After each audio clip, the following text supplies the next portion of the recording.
আসসালামু আলাইকুম। অনেকদিন পরে আমাদের ঘেরে আসলাম মাছ মারতে। তো আমাদের এটাকে ঘের বলা হয়।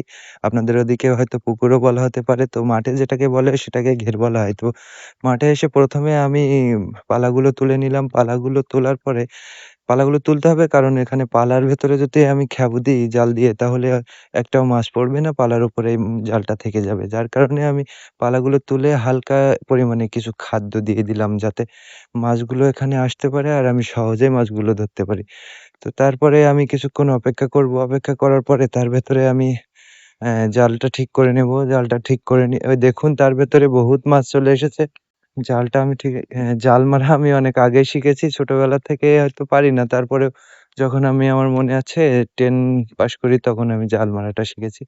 এই যে একটা ছোট্ট করে খ্যাপ দিয়ে দিলাম। দেখুন কত সুন্দর একটা খ্যাপ পড়লো। আর মাছও কিন্তু বহুত পড়েছে গাইস।